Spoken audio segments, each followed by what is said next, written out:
السلام عليكم ورحمة الله وبركاته. ازيكم حبايبي، عاملين ايه؟ تعالوا نشوف اسعار الخضار ايه. طبعا الحاجة غليت خالص بعد العيد.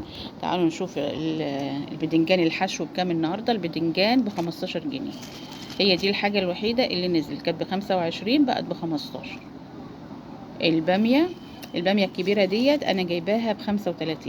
البامية الصغيرة كانت ب50 جنيه، دي انا جبتها ب35 جنيه.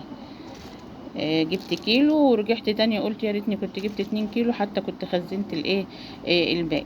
الليمون ب25. البطاطس بقت ب45، الاتنين ب45 كانت ب20 وغليت طبعا بقت اتنين ب45. مفيش فصال يعني، اتنين ب45. التفاح ب40 جنيه اهو. التفاح ده ب40.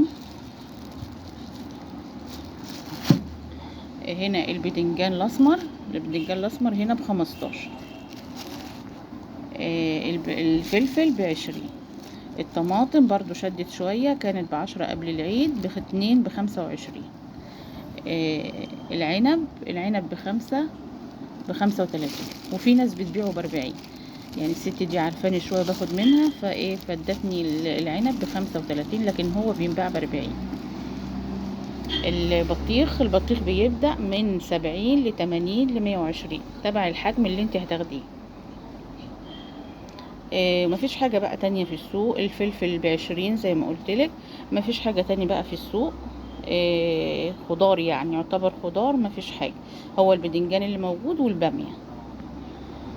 في بقى في برقوق وفي مشمش، بس انا طبعا ما سألتش عليهم لان اسعارهم برضو هتبقى غالية ب65.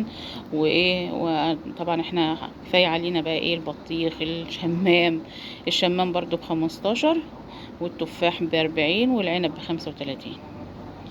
هي دي اسعار الحاجات اللي في السوق. والنهاردة الفراخ ب88 جنيه، والبانيه ب220.